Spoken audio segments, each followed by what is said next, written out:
भारत देख रहे हैं आप और आपके साथ मैं हूं दीपिका यादव। बुलेटिन की शुरुआत हम करेंगे देश दुनिया की बड़ी खबरों के साथ। प्रधानमंत्री नरेंद्र मोदी आज त्रिपुरा के लोगों को बड़ी सौगात देने जा रहे हैं। पीएम मोदी त्रिपुरा के 1,47,000 से ज्यादा लाभार्थियों को प्रधानमंत्री आवास योजना ग्रामीण की पहली किस्त जारी करेंगे। वीडियो कॉन्फ्रेंसिंग के जरिए इस मौके पर लाभार्थियों के बैंक खातों में सीधे 700 करोड़ रुपए से ज्यादा की रकम ट्रांसफर की जाएगी। प्रधानमंत्री की पहल पर त्रिपुरा के लिए कच्चा घर की योजना को पक्के घर के निर्माण में बदल दिया गया है। ये फैसला त्रिपुरा की भू जलवायु स्थिति को ध्यान में रखते हुए लिया गया है। कार्यक्रम में केंद्रीय ग्रामीण मंत्री और त्रिपुरा के मुख्यमंत्री भी मौजूद रहेंगे। प्रधानमंत्री आवास योजना ग्रामीण पीएम मोदी की महत्वाकांक्षी परियोजनाओं में से एक है। योजना का मकसद बेघर लोगों को उनका खुद का आशियाना उपलब्ध कराना है। देश भर में बड़ी संख्या में ग्रामीण लोगों को इस योजना का फायदा मिला है। योजना के तहत गरीबी रेखा से नीचे वाले परिवारों को पक्के मकान बनाने के लिए 2 लाख रुपए तक की वित्तीय सहायता प्रदान की जाती है। केंद्रीय मंत्री अमित शाह आंध्र प्रदेश के दौरे पर हैं। तिरुपति में आज दक्षिणी क्षेत्रीय परिषद की 29वीं बैठक होगी। गृह मंत्री अमित शाह इस बैठक की अध्यक्षता करेंगे। दक्षिणी क्षेत्रीय परिषद में आंध्र प्रदेश, तमिलनाडु, कर्नाटक, केरल, तेलंगाना और केंद्र शासित प्रदेश पुडुचेरी, लक्षद्वीप और अंडमान निकोबार द्वीप समूह शामिल हैं। दक्षिणी क्षेत्रीय परिषद की बैठक में सीमा विवाद, सुरक्षा और बुनियादी ढांचे से जुड़े मामले जैसे सड़क, परिवहन, उद्योग, पानी, बिजली सहित कई मुद्दों पर चर्चा होगी। इस बैठक से पहले अमित शाह आज नेल्लूर जिले के वेंकटाचलम भी जाएंगे और उपराष्ट्रपति वेंकैया नायडू की ओर से आयोजित एक कार्यक्रम में हिस्सा लेंगे। अमित शाह कल रात तिरुपति पहुंचे। आंध्र प्रदेश के मुख्यमंत्री जगन मोहन रेड्डी ने अधिकारियों के साथ एयरपोर्ट में केंद्रीय गृह मंत्री का स्वागत किया। इसके बाद अमित शाह तिरुमला पर्वत पर स्थित विश्व प्रसिद्ध भगवान वेंकटेश्वर स्वामी के मंदिर पहुंचे और विशेष पूजा अर्चना की। महंगाई के खिलाफ कांग्रेस पार्टी आज से जन जागरण अभियान चलाएगी और सड़कों पर उतरेगी। पार्टी इस अभियान के तहत 29 नवंबर तक देश भर में बड़े पैमाने पर आंदोलन करेगी। लोगों का समर्थन जुटाने के लिए कांग्रेस ने एक नंबर जारी किया जिसमें लोग मिस्ड कॉल देकर अपना समर्थन दे सकते हैं। विरोध प्रदर्शन के दौरान कांग्रेस नेता अपने अपने इलाकों में केंद्र सरकार की नीतियों के खिलाफ पदयात्रा निकालेंगे। अभियान के तहत ग्रामीण इलाकों में प्रभात फेरियां निकाली जाएंगी और लोगों को महंगाई के खिलाफ जागरूक किया जाएगा। हर लोकसभा और विधानसभा से 10-10 लोगों को ट्रेनिंग भी दी जा रही है। अभियान में शामिल लोगों को पार्टी से जुड़ने के लिए भी कहा जाएगा। जन जागरण अभियान को सफल बनाने के लिए कांग्रेस ने हर जिले में एक पर्यवेक्षक नियुक्त किया है। सभी राज्यों में एक कंट्रोल रूम भी बनाया गया है जहां से अभियान की निगरानी की जाएगी। सभी नेताओं से उनके जिले में कम से कम 7 दिन पदयात्रा करने के लिए कहा गया है। भोपाल के हबीबगंज रेलवे स्टेशन का नाम बदल गया है। यहाँ प्लेटफॉर्म पर आपको अब हबीबगंज रेलवे स्टेशन की बजाय रानी कमलापति रेलवे स्टेशन लिखा दिखेगा। राज्य सरकार की ओर से इसका नोटिफिकेशन जारी होने के बाद जहाँ जहाँ भी हबीबगंज लिखा हुआ है उसे बदलने की प्रक्रिया शुरू हो गई है। प्लेटफॉर्म पर हबीबगंज की जगह अब रानी कमलापति रेलवे स्टेशन के नाम के स्टिकर लगाए जा रहे हैं। पीएम मोदी कल इस स्टेशन का नए नाम के साथ लोकार्पण करेंगे। जानकारी के मुताबिक रेल मंत्री अश्विनी वैष्णव आज रात मुंबई से भोपाल पहुंचेंगे। इसके बाद वो इस वर्ल्ड क्लास रेलवे स्टेशन का निरीक्षण करेंगे और लोकार्पण कार्यक्रम को अंतिम रूप देंगे। राज्य की शिवराज सरकार ने केंद्रीय गृह मंत्रालय को स्टेशन का नाम बदलने का प्रस्ताव भेजा था जिसे 2 दिन पहले ही मंजूरी दी गई। इस वर्ल्ड क्लास रेलवे स्टेशन पर अब यात्रियों को shopping complex, hospital, mall, smart parking, high security समेत कई आधुनिक सुविधाएं मिलेंगी। रानी कमलापति भोपाल की अंतिम गोंड आदिवासी शासक थीं। और अब देखिए राज्य की कुछ बड़ी खबरें। राजधानी दिल्ली में एयर पोल्यूशन की वजह से हालात बिगड़ते जा रहे हैं। प्रदूषण के गंभीर हालत पर सुप्रीम कोर्ट ने कल कड़ी फटकार लगाई। इसके बाद मुख्यमंत्री अरविंद केजरीवाल ने कल शाम इमरजेंसी मीटिंग बुलाई और बैठक के बाद 4 बड़े ऐलान कर दिए। केजरीवाल सरकार ने पहला ऐलान ये किया कि दिल्ली में सोमवार से 1 हफ्ते के लिए स्कूल बंद रहेंगे। दूसरा ये कि दिल्ली में 14 से 17 नवंबर तक कंस्ट्रक्शन एक्टिविटी पर रोक रहेगी। तीसरा ऐलान ये कि दिल्ली सरकार के सभी दफ्तरों में 1 हफ्ते के लिए 100% वर्क फ्रॉम होम लागू होगा। जबकि चौथे ऐलान में प्राइवेट दफ्तरों को भी ज्यादा से ज्यादा वर्क फ्रॉम होम लागू करने की एडवाइजरी दी गई। मीटिंग के बाद मुख्यमंत्री अरविंद केजरीवाल ने ये भी कहा कि दिल्ली सरकार एक ड्राफ्ट तैयार कर रही है और लॉकडाउन पर एजेंसियों से चर्चा की जाएगी। अगर जरूरी होगा तो कंस्ट्रक्शन के साथ साथ गाड़ियों के मूवमेंट पर भी रोक लगाई जा सकती है। दिल्ली प्रदूषण की दोहरी मार उन लोगों या उन मरीजों पर पड़ी है जो पहले से लिवर और किडनी की समस्या जैसी गंभीर बीमारियों से जूझ रहे हैं। इम्यूनिटी कम होने की वजह से ऐसे मरीजों के लिए प्रदूषण जानलेवा साबित हो सकता है। पोल्यूशन की वजह से दिल्ली के अस्पतालों में 30% ज्यादा मरीज आ रहे हैं। दिल्ली से शुरू हुई मां अन्नपूर्णा की शोभा यात्रा आज वाराणसी पहुंचेगी। यहां प्रतिमा का भव्य स्वागत किया जाएगा। इसे लेकर वाराणसी में जोर शोर से तैयारियां की गई हैं। इसके बाद कल मां अन्नपूर्णा की इस प्रतिमा को विश्वनाथ कॉरिडोर में स्थापित किया जाएगा। इस मौके पर खुद मुख्यमंत्री योगी आदित्यनाथ भी मौजूद रहेंगे। मां अन्नपूर्णा की इस प्रतिमा को 18 जिलों में पुनर्स्थापना यात्रा के जरिए वापस वाराणसी लाया जा रहा है। बीते 4 दिनों में जहां से भी ये शोभा यात्रा गुजरी, वहां मां अन्नपूर्णा के दर्शन के लिए श्रद्धालुओं की भीड़ जुट गई। विदेश राज्य मंत्री मीनाक्षी लेखी ने 11 नवंबर को एक समारोह में इस प्रतिमा को यूपी सरकार को सौंपा था। इसके बाद भव्य शोभा यात्रा का आयोजन कर मां अन्नपूर्णा की मूर्ति को दिल्ली से वाराणसी के लिए रवाना किया गया। प्रधानमंत्री नरेंद्र मोदी के संसदीय क्षेत्र वाराणसी से ये प्रतिमा 100 साल से भी पहले चोरी हो गई थी। इसके बाद मां अन्नपूर्णा की इस मूर्ति को विदेश ले जाया गया। बाद में इस प्रतिमा के कनाडा में होने की जानकारी मिली। मोदी सरकार ने इस प्रतिमा को वापस लाने के प्रयास तेज किए और कनाडा से मां अन्नपूर्णा की ये मूर्ति भारत वापस लाई गई। यूपी में अगले साल होने वाले विधानसभा चुनाव में कांग्रेस अपनी सियासी जमीन को दोबारा से मजबूत करने की कोशिश में जुटी है। इसके लिए कांग्रेस महासचिव प्रियंका गांधी पार्टी के अभियान की धार लगातार बनाए रखने की कोशिश कर रही हैं। इसी क्रम में प्रियंका गांधी आज बुलंदशहर पहुंचेंगी। यहाँ प्रियंका गांधी जिला संगठन के पदाधिकारियों के सम्मेलन में शामिल होंगी और उन्हें लोगों के बीच जाकर कांग्रेस के लिए दोबारा से भरोसा जीतने का मंत्र देंगी। प्रियंका गांधी का ये कार्यक्रम अनूप शहर में DPBS महाविद्यालय के मैदान में होगा। सम्मेलन में आगरा, अलीगढ़, मेरठ सहित 14 जिलों के 5000 से ज्यादा पदाधिकारियों के शामिल होने की उम्मीद है। बैठक के बाद प्रियंका गांधी अनूप शहर की जानवी घाट भी जाएंगी, जहां वो मां गंगा का आशीर्वाद लेंगी। आज बुलंदशहर में पार्टी कार्यक्रमों में शिरकत करने के बाद प्रियंका गांधी कल मुरादाबाद पहुंचेंगी, जहां वो कांग्रेस प्रतिज्ञा सम्मेलन लक्ष्य 2022 को संबोधित करेंगी।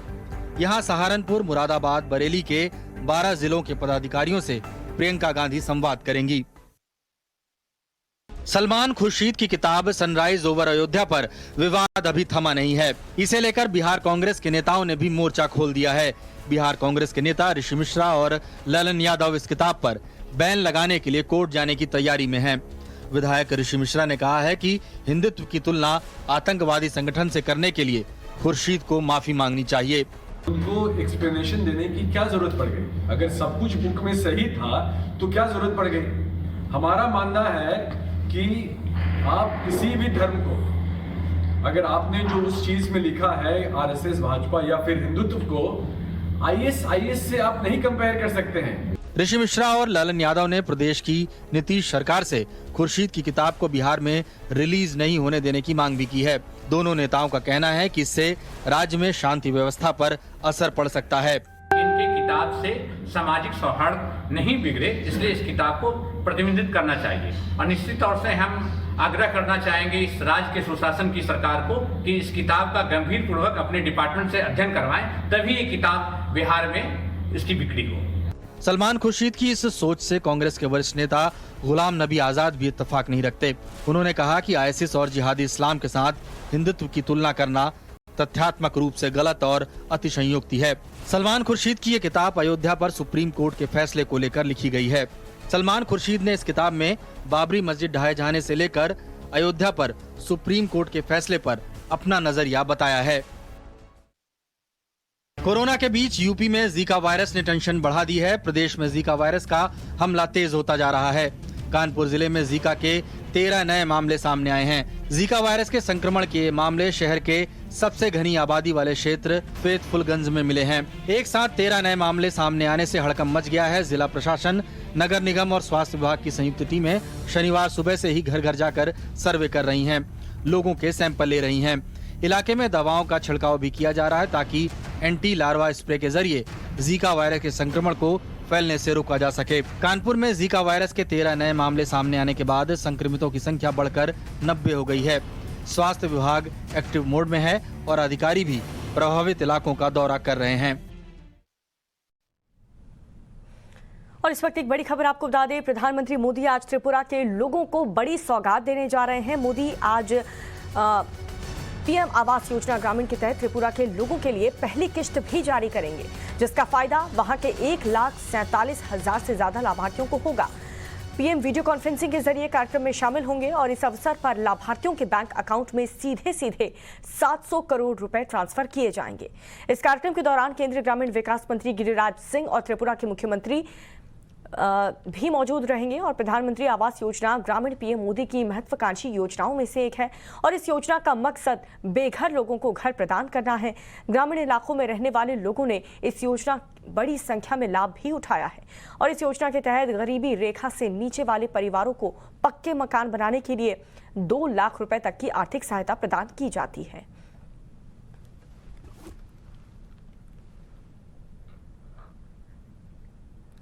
तो वीडियो कॉन्फ्रेंसिंग के जरिए प्रधानमंत्री नरेंद्र मोदी इस पूरे कार्यक्रम में शामिल होने वाले हैं। बहुत सारे लाभार्थियों को इसका फायदा मिलने वाला है। तकरीबन 1,47,000 लाभार्थियों को सीधे तौर पर इस योजना का फायदा मिलने वाला है। त्रिपुरा में इस कार्यक्रम का आयोजन किया गया है, जिसमें वीडियो कॉन्फ्रेंसिंग के जरिए पीएम मोदी किश्त भी जारी करेंगे।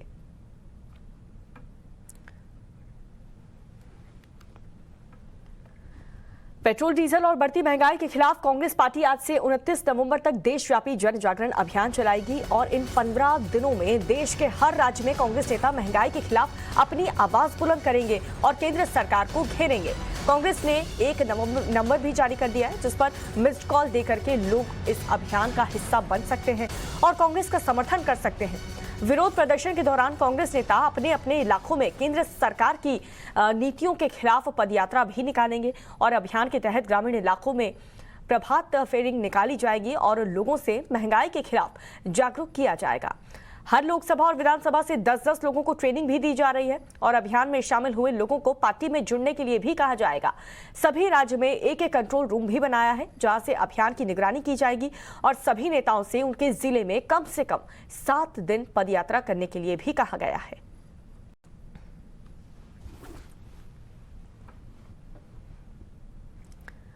भोपाल के हबीबगंज रेलवे स्टेशन का नाम बदल दिया गया है। अब इस रेलवे स्टेशन का नया नाम रानी कमलापति होगा। राज्य सरकार की ओर से इसका नोटिफिकेशन भी बाकायदा जारी होता है। अब स्टेशन पर नाम भी बदलना शुरू हो गया है।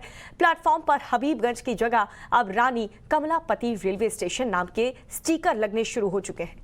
पीएम मोदी कल इस स्टेशन के नए नाम के साथ लोकार्पण करेंगे और जानकारी के अनुसार रेल मंत्री वैष्णव आज रात मुंबई से भोपाल भी पहुंचेंगे और इसके बाद वो इस वर्ल्ड क्लास रेलवे स्टेशन का निरीक्षण करेंगे। लोकार्पण कार्यक्रम को अंतिम रूप देंगे। प्रदेश की शिवराज सरकार ने हबीबगंज रेलवे स्टेशन का नाम बदलने की सिफारिश केंद्र सरकार से की थी, जिस पर केंद्र सरकार ने 2 दिन पहले स्टेशन का नाम बदलने का प्रस्ताव भी पारित कर दिया। नए बने इस रेलवे स्टेशन पर अब यात्रियों को shopping complex, hospital, mall, smart parking, high security समेत कई आधुनिक सुविधाएं मिलने वाली हैं। आपको यह भी बता दें कि रानी कमलापति भोपाल की अंतिम गोंड आदिवासी शासक थीं।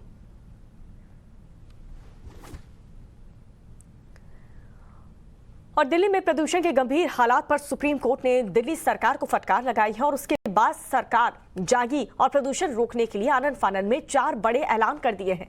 वो 4 बड़े ऐलान क्या है, ग्राफिक्स के जरिए आपको बताते हैं। सबसे पहला तो ये कि दिल्ली में 1 हफ्ते के लिए स्कूल बंद रहेंगे। सुप्रीम कोर्ट ने बढ़ते प्रदूषण के बीच स्कूल खोलने पर दिल्ली सरकार को फटकार लगाई है, क्योंकि प्रदूषण बढ़ने के बाद सीधे तौर पर बच्चों पर इसका बहुत ज्यादा असर पड़ने वाला है, जिसके बाद ये फैसला लिया गया और दिल्ली में 14 से 17 नवंबर तक कंस्ट्रक्शन एक्टिविटी पर भी पूरी तरह से रोक रहेगी। तीसरा फरमान यह है कि सरकारी दफ्तरों में 100% वर्क फ्रॉम होम लागू होगा और चौथा ऐलान यह है कि प्राइवेट दफ्तरों को भी ज्यादा से ज्यादा वर्क फ्रॉम होम लागू करने की एडवाइजरी दी गई है। तो सुप्रीम कोर्ट की सख्ती के बाद एक्शन में आई है दिल्ली सरकार और यह ऐलान कर दिया है। मीटिंग के बाद दिल्ली के मुख्यमंत्री अरविंद केजरीवाल ने यह कहा है कि हम ड्राफ्ट तैयार कर रहे हैं, लॉकडाउन पर एजेंसियों से चर्चा होगी। अगर ऐसा होगा तो कंस्ट्रक्शन के साथ साथ गाड़ियों की मूवमेंट पर भी रोक लगा दी जाएगी, ताकि प्रदूषण को जल्द से जल्द कम किया जा सके, रोका जा सके।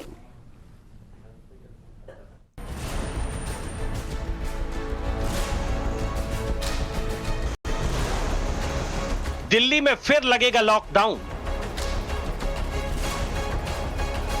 लॉकडाउन से रुकेगा प्रदूषण का वायरस। प्रदूषण से दिल्ली एनसीआर गैस चैम्बर में बदल गया है। हालात इतने बिगड़ गए हैं कि देश की सर्वोच्च अदालत को यह कहना पड़ा है, हालात बहुत खराब हैं, घर के अंदर भी मास्क लगाने को मजबूर हैं, दिल्ली में 2 दिन का लॉकडाउन लगाने पर विचार करें। सुप्रीम कोर्ट को यह सख्त टिप्पणी क्यों करनी पड़ी, इसकी वजह जान लीजिए। दिल्ली में एयर क्वालिटी इस सीजन के सबसे खराब स्तर पर है। 9 दिन से स्मॉग है। 4 साल में स्मॉग का यह सबसे लंबा दौर है। अगले कुछ दिनों तक हालात सुधरने के आसार नहीं है। एक दिन में पंजाब और हरियाणा में पराली जलने की 4000 से ज्यादा घटनाएं दर्ज की गई है। हर दिन 4 से 5 बच्चे अस्थमा, सांस लेने की तकलीफ की वजह से अस्पताल में भर्ती हो रहे हैं।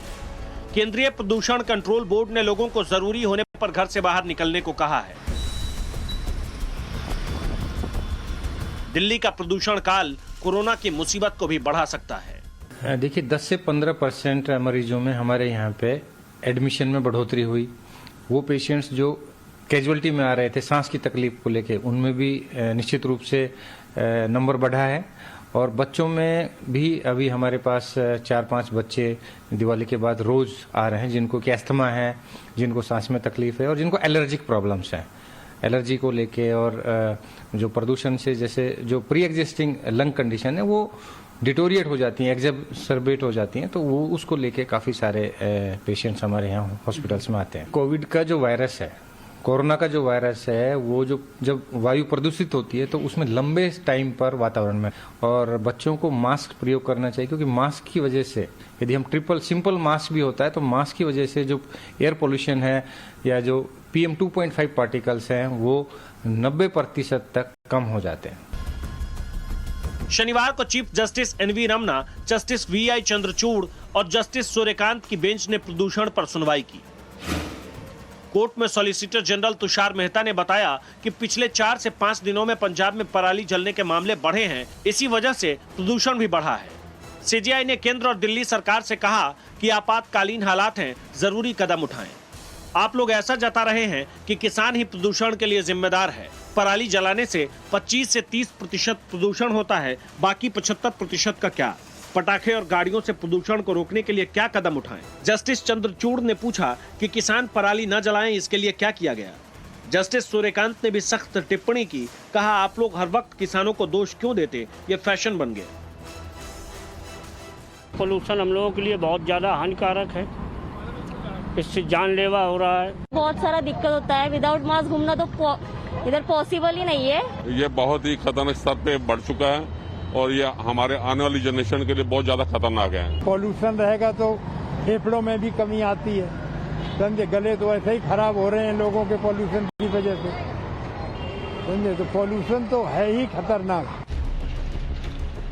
दिल्ली NCR का आसमान स्मॉग की चादर से ढका है। शनिवार को भी एयर क्वालिटी गंभीर श्रेणी में है। सुप्रीम कोर्ट में दिल्ली सरकार ने कहा कि हम हालात समझ रहे हैं, ये एक दिन में 20 सिगरेट पीने जैसा है, भले ही आप धूम्रपान ना करें। दिल्ली में स्कूल खोलने पर भी सुप्रीम कोर्ट ने दिल्ली सरकार को फटकार लगाई। जस्टिस चंद्रचूड़ ने दिल्ली सरकार से पूछा, आपने सारे स्कूल खोल दिए, अब आप बच्चों को स्कूल जाते और उनके फेफड़ों और जीवन को खतरनाक प्रदूषणों की चपेट में आते देख रहे हैं। यह केंद्र का नहीं, आपका क्षेत्राधिकार है, आपने क्या किया? सुप्रीम कोर्ट ने केंद्र सरकार को पराली के मुद्दे पर पंजाब और हरियाणा से बात करने को कहा है। सोमवार को इस मुद्दे पर फिर सुनवाई होगी। नीलाशीष, टाइम्स नाउ नव भारत, दिल्ली।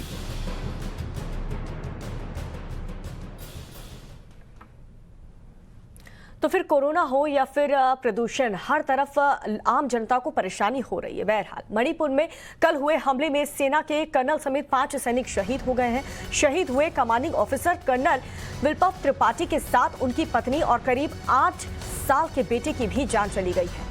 बहुत ही दुखद घटना कल हुई है। सेना ने हमलावरों को ढूंढ निकालने के लिए ऑपरेशन भी चलाया है ताकि हिसाब बराबर किया जा सके। गृह मंत्री अमित शाह ने भी ये कह दिया है कि बहादुर सैनिकों का जो बलिदान है वो व्यर्थ नहीं जाएगा, सख्त से सख्त कार्रवाई की जाएगी। हमले की जिम्मेदारी फिलहाल PLA मणिपुर और मणिपुर नागा पीपल्स फ्रंट ने ली है। तो कर्नल समेत 5 सैनिक हैं वो शहीद हो चुके हैं, लेकिन गृह मंत्री अमित शाह ने यह साफ कर दिया है कि किसी को भी बख्शा नहीं जाएगा।